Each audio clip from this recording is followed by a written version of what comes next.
thank you so much. Thank you so much for coming on a Friday afternoon on such a beautiful late summer day. It's really great to be here. Thank you for the invitation. It's quite a pleasure to be here. I've never been on this beautiful campus. The closest I have been to Cornell was actually yesterday when I was giving a workshop at Yale, and I was shown. I was given a peek view into one of the shared classrooms. I saw a Columbia classroom from inside yesterday. So it's the first time that I'm here physically and in the real flesh and that. Thanks for the introduction. This was already a good synopsis of what I will be doing in the next 45-50 minutes or so.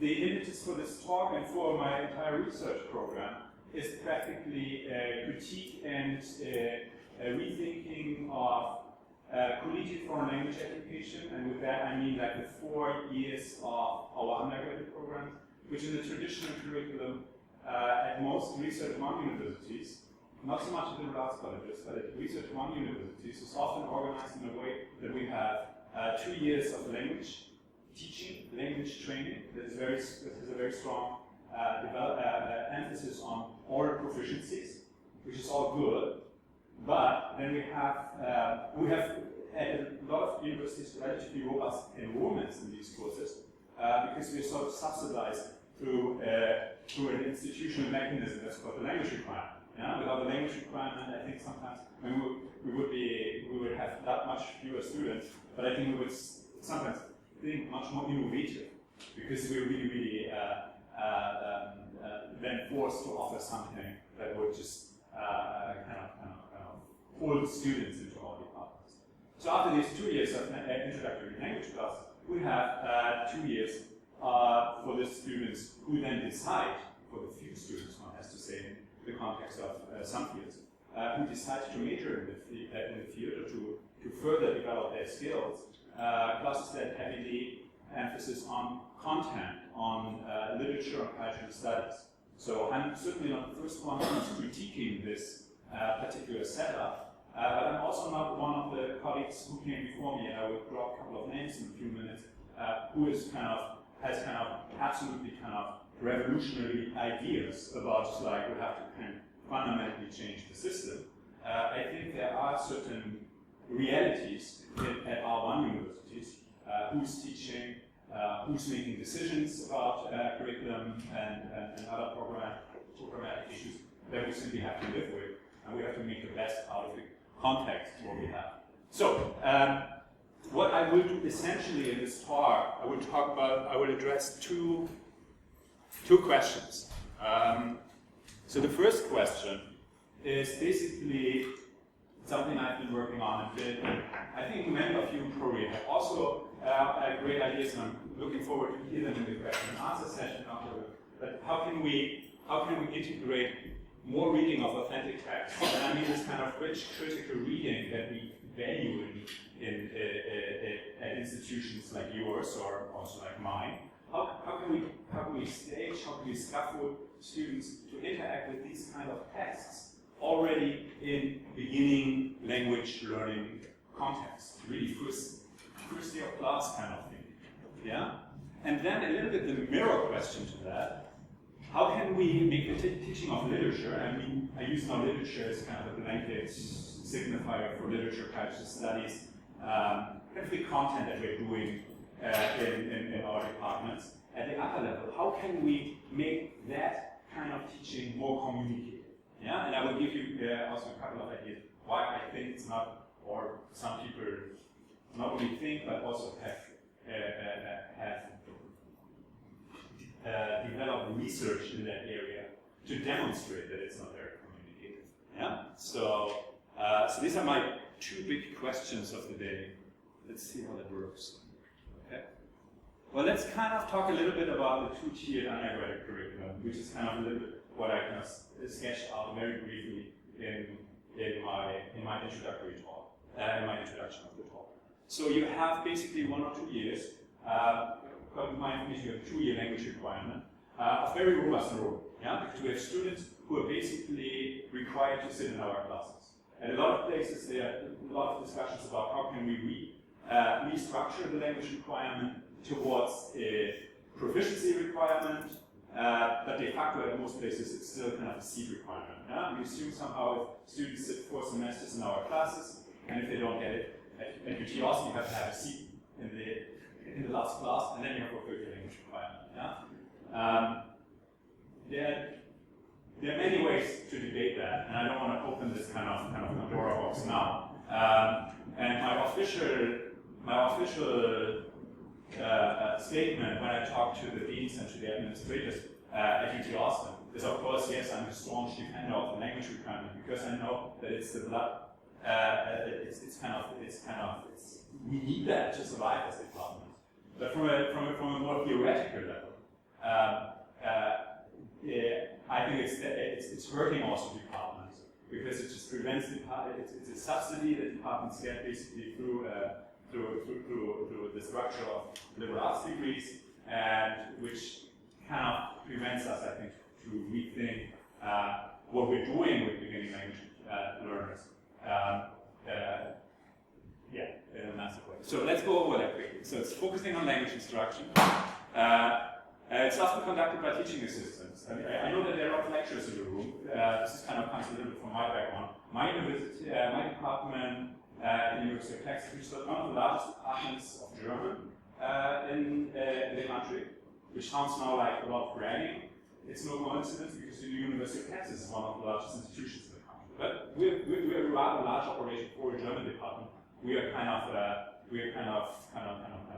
tiny compared to our Spanish department, especially in the state of Texas. Yeah. So we don't have lectures in my department. So we do everything through faculty and through teaching assistants, and we have a very, very, very divided the labor is shared very, very clearly along those lines. So in many ways, what I'm doing, a lot of things that I'm saying here now, if one of you wants to ask a really kind of nice and snarky question in the question and answer session, you can just ask me how is it in Texas? Is it any better? And a lot of things are not any better. Yeah. So it's just that's what I mean. It's kind of the way universities are structured, and a certain way we have to live with that the way it is.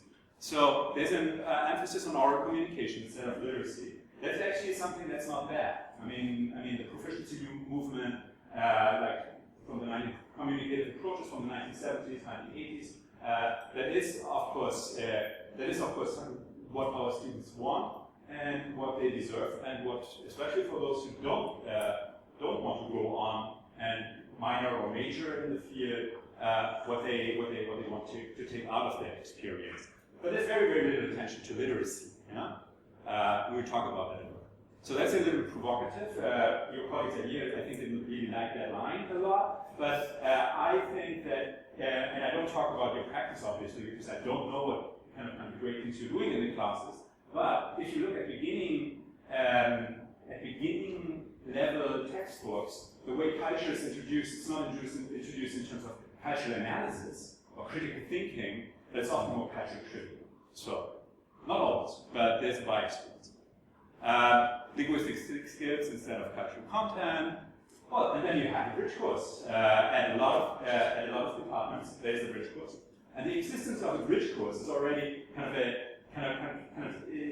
indicates already that the system is somehow broken. Because if there would be kind of a fluid continuity from the first year to the fourth year of language/culture study, there would be the necessity to bridge these discourses. Well, now some of our students think, well, let's go on. Let's major in Spanish. Let's major in German.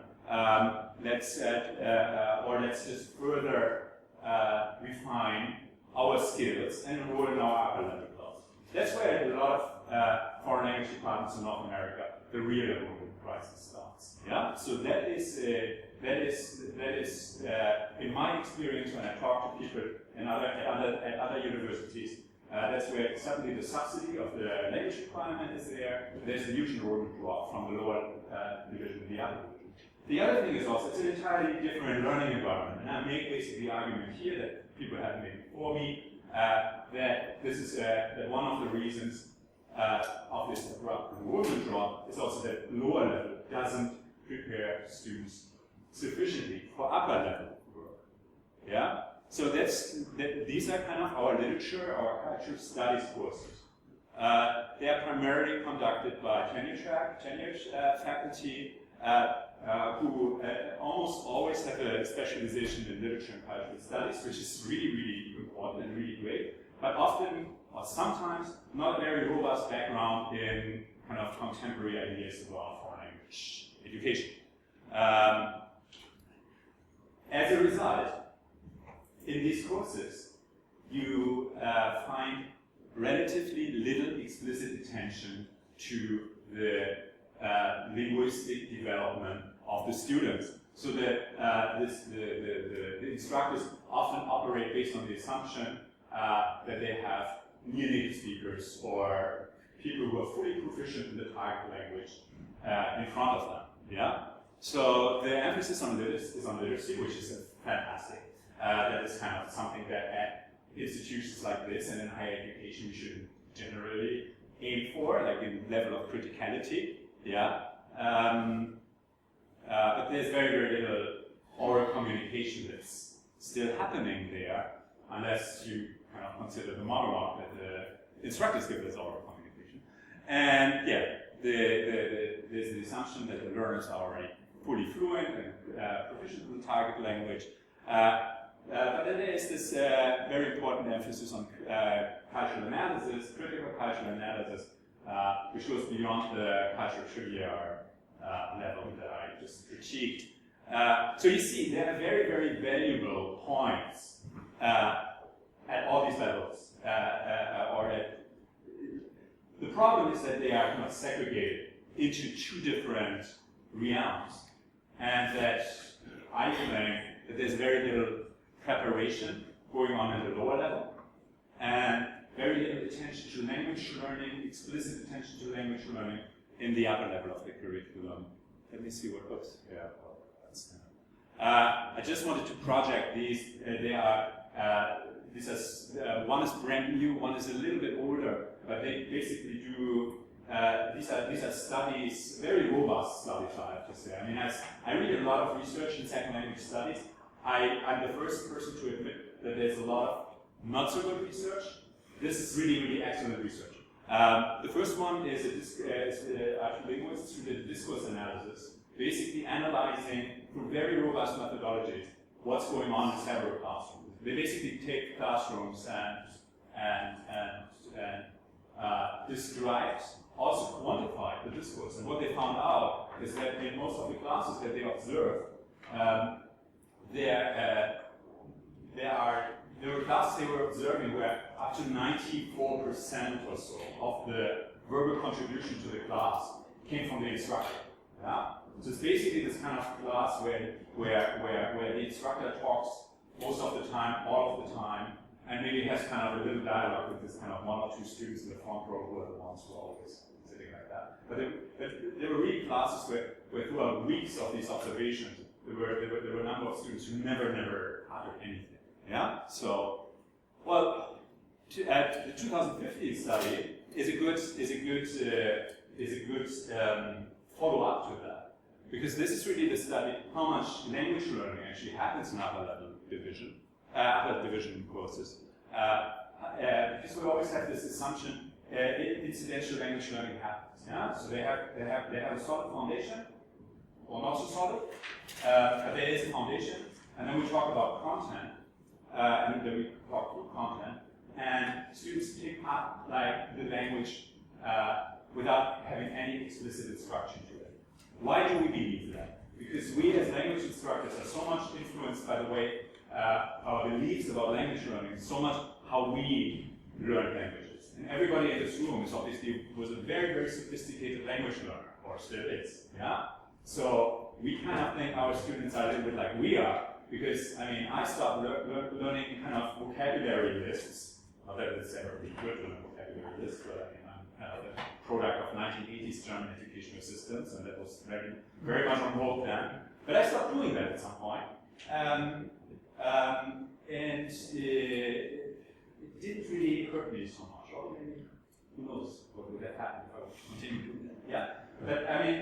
And based on his own biographical experience that all of you had as sophisticated language learners yourself, it's kind of very, very tempting to think, oh yeah, we don't really need to do this upper level. Let's talk about Goethe and not about the subjunctive, because that's kind of happening all the time.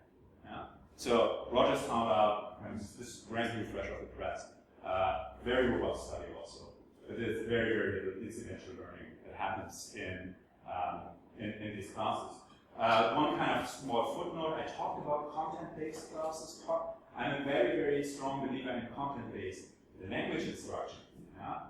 But content-based language instruction for me still means that students need to be exposed to meaningful tasks that help them to grow linguistically. Yeah? And sometimes, I mean, that sounds like a very more semantic difference, but sometimes I hear people talking about content-based instruction and don't have the language. Yeah? Content-based instruction, content-based language instruction. I think it's very, very important to have language kind of in bold letters if we think about content-based language instruction or content-based instruction. Okay, let's go on. What do we have here? As a response to that, and that started already like in the late 90s, a lot of kind of, at least at experimental levels, some departments started to rethink their curricular, often with great ideas initially and a lot of dynamic across the ranks of faculty and lecturers and teaching assistants and language coordinators, and with a grand master plan of integrating their curriculum. Yeah? That full professors teach beginning language classes with as much enthusiasm as graduate students will teach upper level classes that focus on content-based language instruction or content. Yeah? So let me just let me see what I have on my slide here. Sorry, this is the wrong button.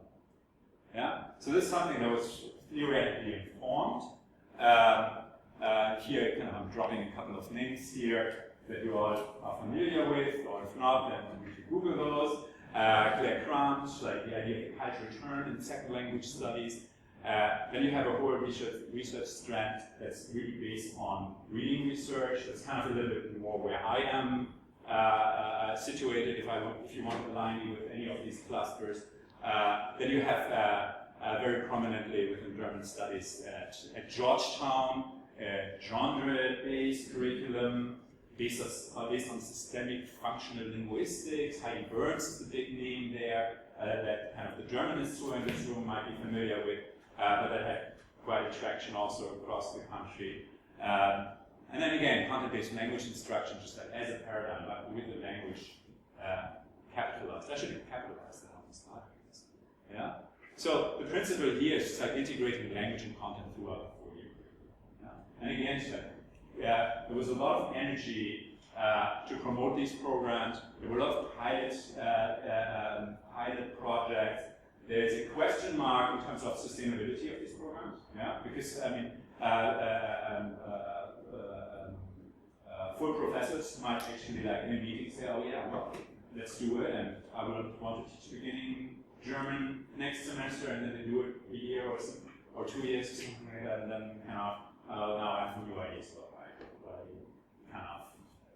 In some ways, liberal arts colleges are, in terms of the institutional structures, so much more geared towards a fully integrated curriculum, because you have much more an ethos among faculties of all rank to teach at all different levels. They're also much smaller.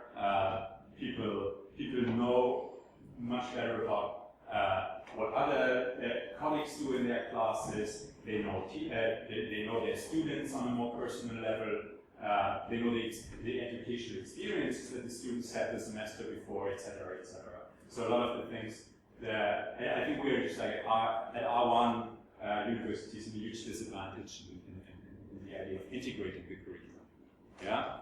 Anyways, all of this was, as Stefan said in his introduction, even endorsed by the premier association of literature scholarship in this country in the 2007 MLA report. But again, like sustainable model are far and few in between. Yeah. So let's go on. Well, in some ways, let me talk about one of the models that that I was very much exposed to. I went to grad school at Stanford. That is a program where I kind of was a rookie teacher as a TA and kind of learned some of my ropes or not. I don't know. There's an article that I just put here on the wall that describes or chronicles this curriculum reform, which was really based on two fundamental insights about second language reading. The first one is that second language reading relies to a large degree on background knowledge. Yeah, I will have a demonstration of that in a few minutes for you. Basically, the idea is that if you know something about a subject, it will be much easier to read it if it's in a foreign language than if you have no clue what this text is all about. Yeah, and then the second one is that that background knowledge transfers effortlessly from the L1 into the L2. Yeah, so the idea that you can build up the background knowledge using the English language, and then it helps you to read the text in French on a similar subject, and it helps you with kind of the linguistic comprehension of that text. Yeah. So the solution that was developed at Stanford was that in the first year of their language program, there's only a 1-year language requirement. So I shouldn't say sacrifice, they invested some of their precious little classroom time of 1 year language instruction into actually instituting a program of readings in the L1. Students would read, in the case of the German program, the students would read throughout the first quarter of German 101, so to say.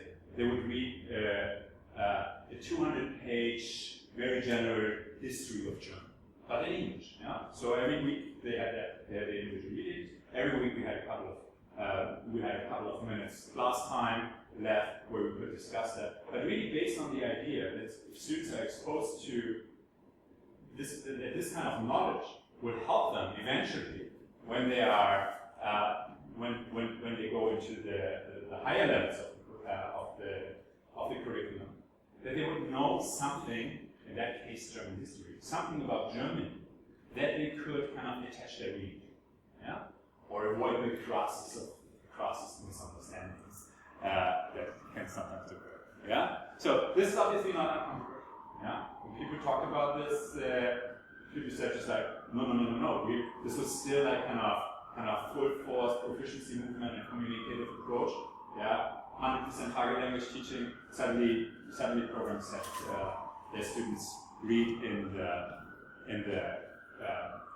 not in the target language. How could they do that? Yeah. The thing is, one of the I mean, I'm very inspired by it, but I'm also very critical of it. I won't give you all the criticism right now, but maybe in the coffee break afterwards, I would be more frank about it. I mean, if you're taught in a program that also promotes itself to do something, and if you really see how the sausage is made, then you also see it with a little bit more criticism. So one of the things what I'm working on at the moment, and this is something I just started, I was last year for a year scholar in residence at Vanderbilt University. So I started working with Virginia Scott, who's the chair of French there, and really a wonderful applied linguist with a very, very, very astute understanding of literature and the demands of the literature classroom.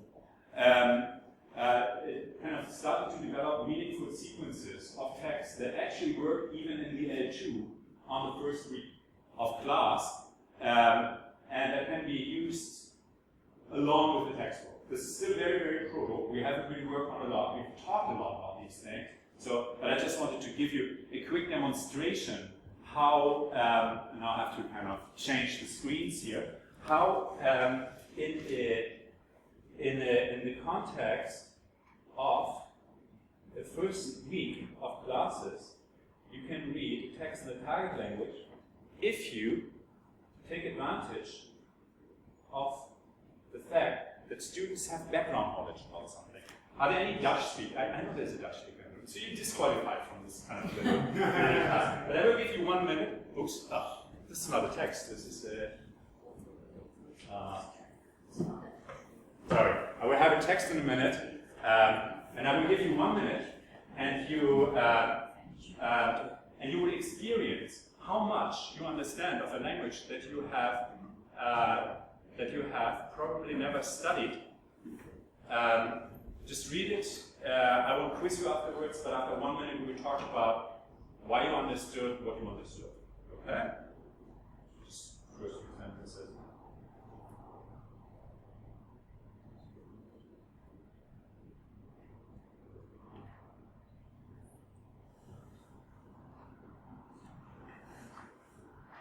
Okay, we don't have to, I mean, this was the fast method, but you are also very astute linguists, fast readers, so we don't have to go over what you understood. You understood almost everything.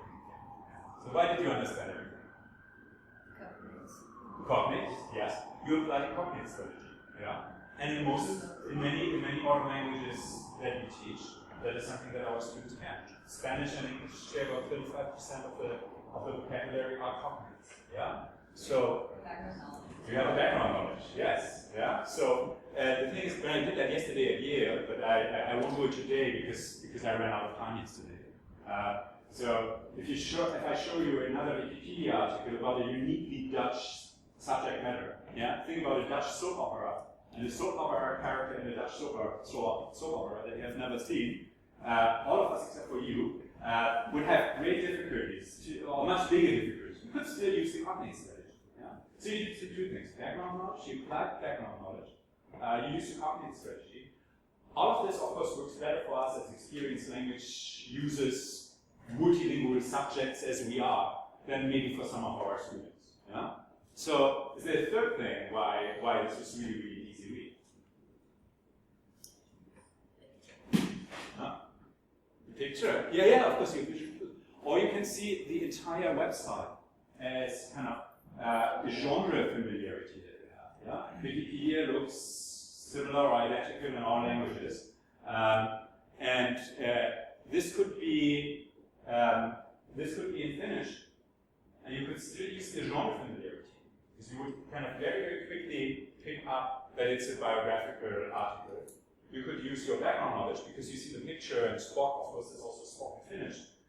There would be a lot of gibberish in between, but you could still say a lot of things about it. So one of the things, what I, based on this, what I think is why do we so rarely in beginning language classes, and I mean now, first week of instruction, just like put something like that in front of our students. Yeah? So it's a possibility to expose them into authentic reading and also kind of build up this kind of confidence in them that they actually can read a text in Spanish, although they only had like 3 class meetings this semester so far. Yeah? So, no, I have to change the, let's see if that works faster now. Okay. I should have taken, that looks good, yeah? Okay. Oh, that's the wrong slide. Okay, so one of the things, and again, this is very proto. We've only thought through it to like based on this kind of very, very, very user-friendly genre of Wikipedia articles, which is just kind of, which one could expand into so many different genres. It's just like setting up readings. Let's say, is that later? No. If you want to students in the first week of class of a German class read like a Wikipedia entry about Berlin. Yeah. Why not starting? Have them before they read it. You see that this is kind of from my project the equivalent article also in the second language, but about a city that they're very familiar with in this context, Nashville. And then I kind of we played around with a couple of ideas, yeah. Just like you want to read for some reason you think it's really, really a good idea that they read the French article on like the soccer team Olympique Marseille, yeah. Just having them read about the Giants. So there are a couple of ideas here that might help students just like to promote their reading, to scaffold their reading through genre familiarity, through being approached towards the subject of the text through kind of student-oriented content. Yeah. So why would we do that? I mean, it's not beyond Wikipedia, beyond kind of this kind of very little project. But why do we want to install?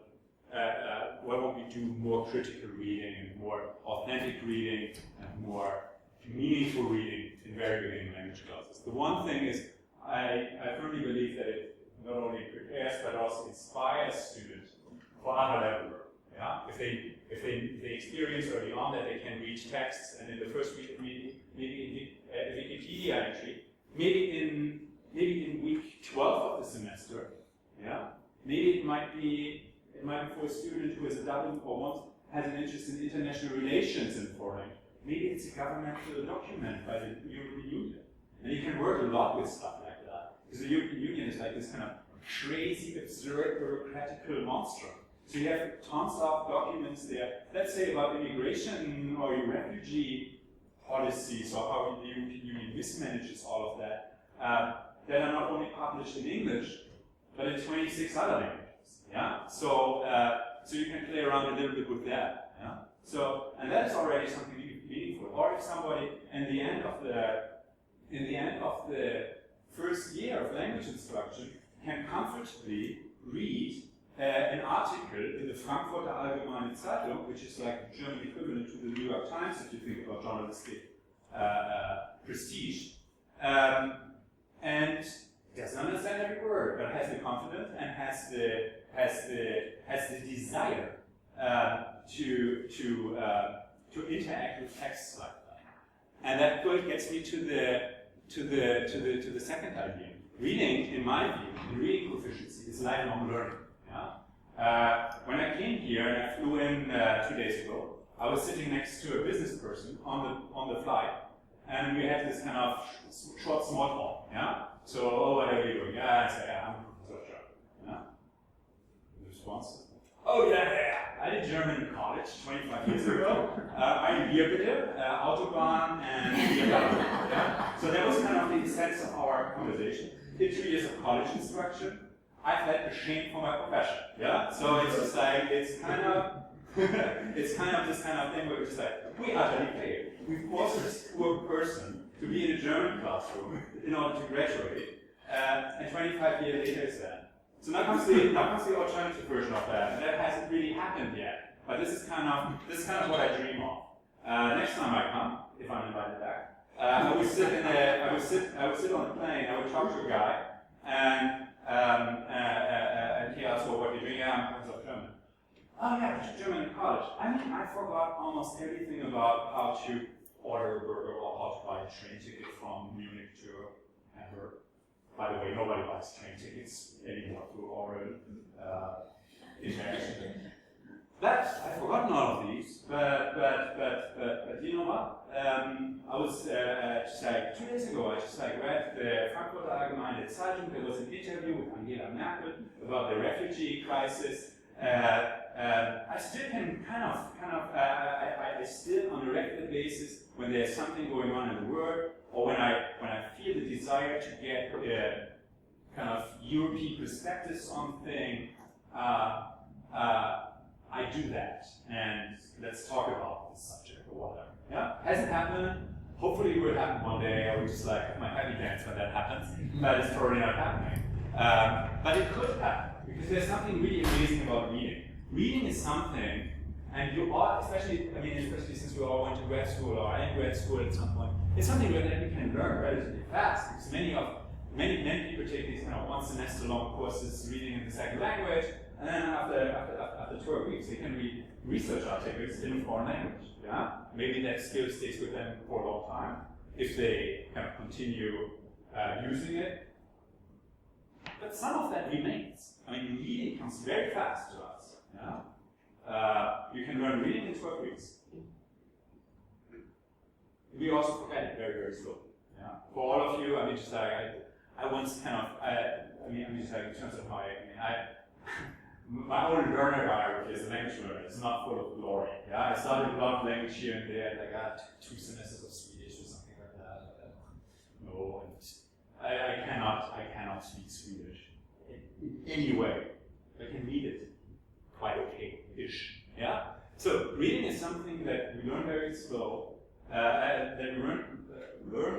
fast, so that we forget very slow.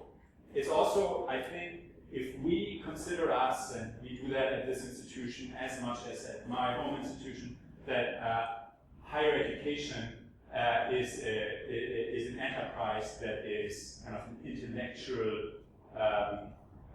interaction with materials, with artifacts. It is also something I think that's very worthy to consider as an emphasis in our programs. Yeah? It's not done to the degree as it should be. Yeah? So that's kind of what my pitch for more reading in the beginning. Yeah. So let me come to question 2. I talked a little bit too long about question 1. I will be a little bit quicker about question 2. Question 2, as you remember from my introduction, it's a little bit a mirror.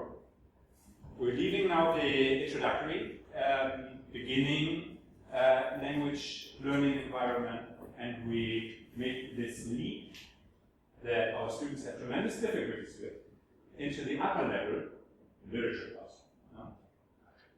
Culture studies.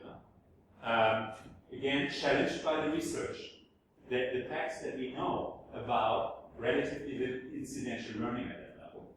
Yeah? And also alarmed at this institution, perhaps not as much as a lot of state universities, where it's about survival, even more about survival. Alarmed by our low enrollments in the upper division. How can we make these courses more communicated in a way that students are participating more critically, and also grow linguistically, not only in their writing, but also in their spoken German or Spanish or French. Yeah? And that's in many ways, if you ask students, that's in many ways what they want at that level. Yeah? We forget that sometimes. So what I'm proposing here, and that's something I've worked quite a lot about, unlike the other project that's still very much in the beginning of the pipeline, is about reading comprehension strategies. Reading comprehension strategies are, this research is very, very, very, it comes really more out of schools of education or colleges of education than out of the context that we are most familiar with, which is language and literature departments. And reading comprehension strategies are something that have had for the last 25 years a tremendous impact on how reading is actually taught in elementary and in secondary schools. So in many ways it's just like a lot of these things are only encountered later in life almost, later in life as a grad student. Because when I was a grad student, from the beginning I was interested in second language reading, but I had this kind of very, very theoretical approach to it. Yeah? I come from a literature background, so I was interested in theorizing the idea of second language reading through hermeneutics. Yeah? Just like, what does it mean not only to comprehend, but to fully understand the literary text from a different cultural tradition across languages and so on. So I was pretty much set up in my first year grad school to write like a theoretical, based on hermeneutics, kind of dissertation about kind of cross-cultural reading, cross-linguistic comprehension, whatever you want to call it. So I had this conversation with one of my professors, just like, and this was a professor of literature, who said, well, this is all fine, but you're an idiot if you don't explore the pedagogical implications of your ideas, of your model. Yeah? So what I did is I followed his advice, which was not always the best idea, but it was a very good idea in that context. And I started to read up a lot in second language studies, but also in research literature, in education, about reading. Yeah? And so I came across a lot. There was a lot of buzz in the early 2000s about teaching reading through comprehension strategies. There's also kind of a boatload of research. Yeah? Because a lot of this research is heavily funded. Yeah?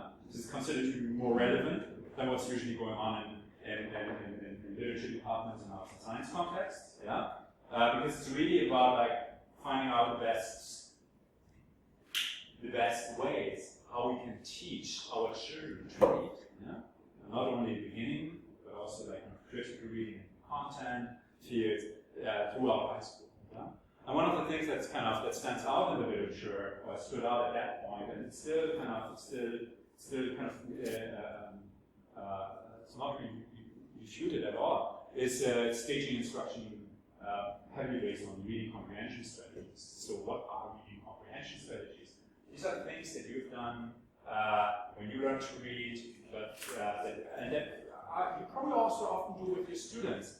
There are kind of ideas like how asking students to predict, to summarize, to predict. I mean, to say, you know that all from I mean, it's kind of a fun, but you know that all from elementary school. Yeah, we start reading a text, or the teacher starts reading us a text. Yeah, and then we have to finish the text. Yeah, write an ending for this fairy tale or something. Yeah, predicting, summarizing, connecting, yeah, even visualizing. Yeah, but the idea is that you do things in order to actively engage with the reading process. And I mean, isn't that what we want from our undergraduates also, to be actively engaged in the reading process and not just like looking for the adjective endings? Yeah.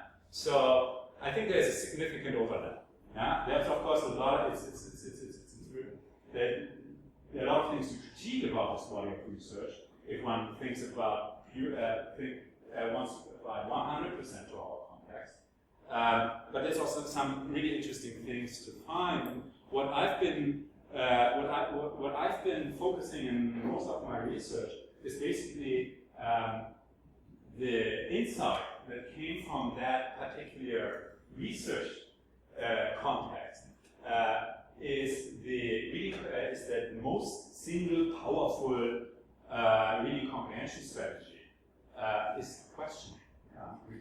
Questioning not in a traditional way that I, as a teacher, or the textbook poses the question, but that students are encouraged to generate questions before, during, after the reading.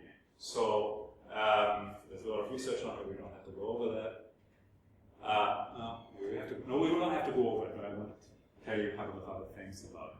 So the idea about the questioning is that it makes readers more critical. Yeah? If you again, compared with the traditional model that the teacher asks questions, so there are a couple of questions in the textbooks, like before the reading or after the reading. These questions don't help, in my view, readers at all. They actually prohibit them from really interacting with the text. Because they look at the question, okay, yeah, when was the French Revolution? Yeah? And then they only look at the text and they look for the 1789 for the date or something like that. And then they can check the box, yeah? But kind of reversing that, just like giving students the text and asking them as their assignment with the text, come up with questions, generate questions. That helps them tremendously to read more critically and also gives you a constructive material.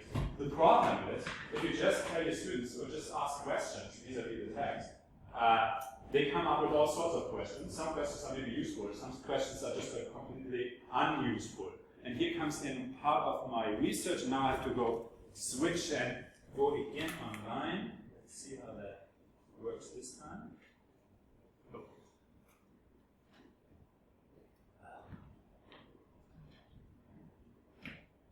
I jinxed it. Sorry, I'm not an actress. Oh, there's another U.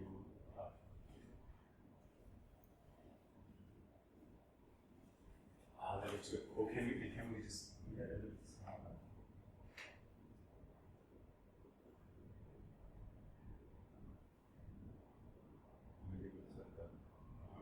Doesn't matter. It's also something that I won't go into in detail because I'm talking already way too long. But this is something that I did based on my research, which is kind of which is an online web tutorial, which is a training in reading comprehension strategy, in the reading comprehension strategy of generating questions. And I have the URL, you can just like note it down, you can look at it in depth at home. And it's something that I developed in 2010 out of my research. And in the context of curriculum reform at UT Austin, quite conveniently, I was language program director during that time, so I could do all sorts of things and say, well, I'll start doing like that, the way I want it. So there's something we do in the second year. Where we have still a textbook, where we have a lot of literary readings that enter the curriculum. So the students read 4 or 5 short stories over the entire semester.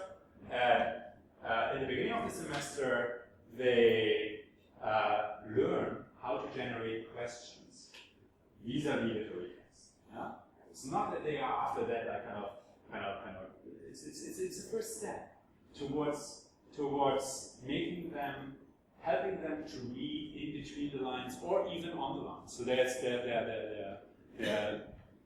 3 different or 4 different categories of questions that they are trained to ask. These are first basic content questions, so that students kind of really focus still what's in the text. Yeah, you know the phenomenon with that's something that I hear all the time, and I've experienced it in so many students. That in our literature classes, students are often moving away from the text as soon as they have kind of a rudimentary understanding what the text is about. Yeah? So they read Anna Karenina, and then it's sort of immediately becomes like kind of, oh, this text is about X, Y, Z, and it's really so much like my life, and yeah. So it's something that we are just like I think experience much more as foreign language teachers of literature than in an English department. Yeah, where kind of our students are happy, they found something they understood, there's a plot line that they understood, and then they can relate to it, but then they talk much more about how they relate to it than actually was in the text. Have you covered that? Have you seen that?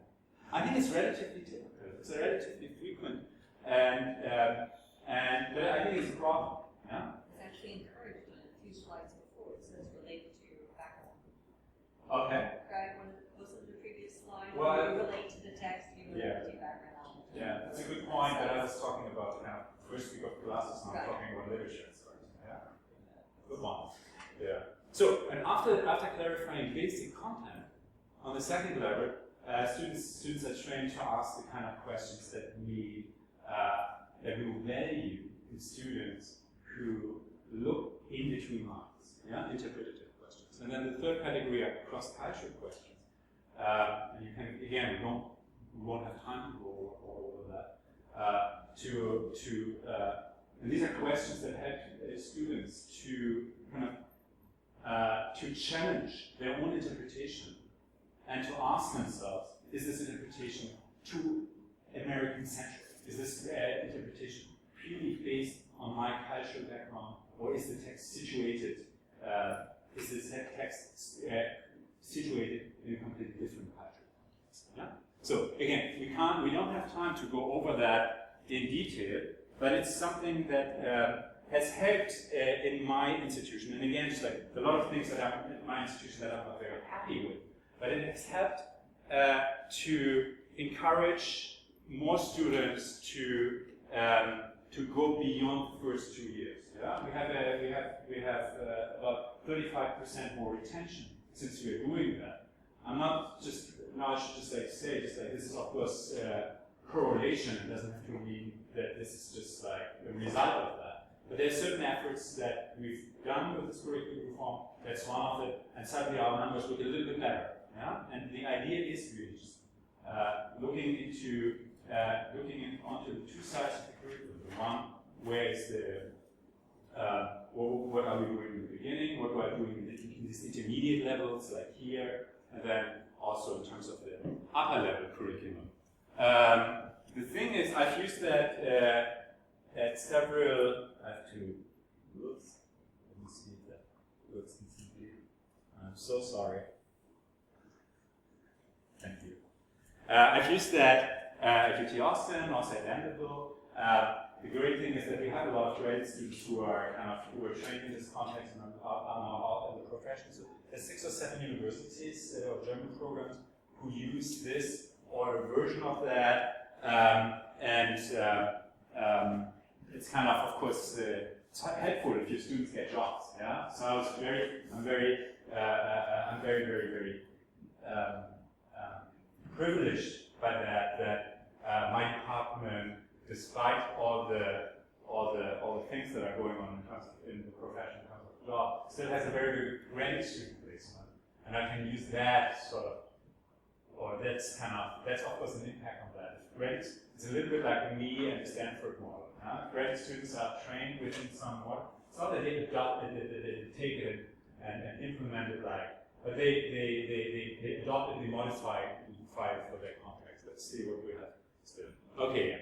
Oh, that's kind of a UT Austin. I used that also at Vanderbilt, so that was kind of a. At UT Austin, I built a lot of research around it. So at Vanderbilt, it was just anecdotally, but at UT Austin, I did several studies that also were beyond describing what I'm doing there, but really measuring student outcomes in this context. And measuring beyond retention. Retention is just something that came from the dean one day. I mean, the dean sent me an email about 12 months before my tenure review started. The dean sent me an email and said, "Hey, I have really cool data. Do you want to know it?" And I said, "Well, yes. If it's cool, yes. If it's not cool, please not." And he said, "Yeah, we just looked into kind of retention rates, and your retention rates between blah blah blah, so and so many percent up." And I was like, "Yeah, good. Well, can we start the tenure process now?" And it's kind of a little bit like a state school thing. Research matters 95%, but that was a good 5% on that other level. Yeah? And at Vanderbilt, I did this in 4th semester class.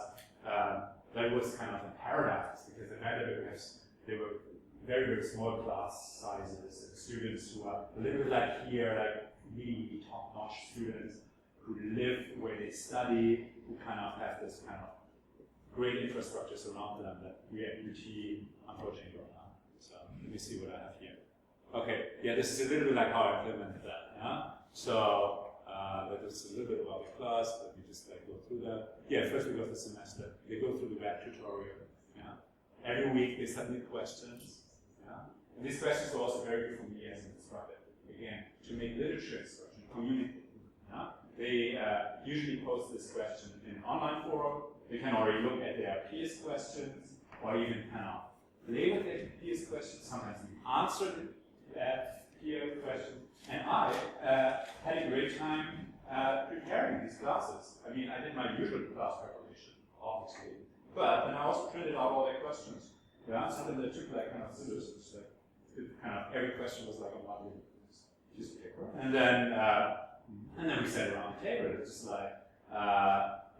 just it's two kind of small groups here, and you get kind of a batch of questions. You get a batch of questions, and then you can pick questions and discuss them, and then we can all discuss them among each other. So literature instruction, in a way, that kind of broke this kind of teacher-centric model. So again, why? Questioning is a process, yeah, because it makes them think more critically about their reading.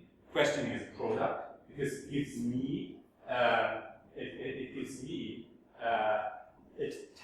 communicative tasks that we can do in the classroom that are really student-centered, that resonate with their struggles or their interests or the way they read.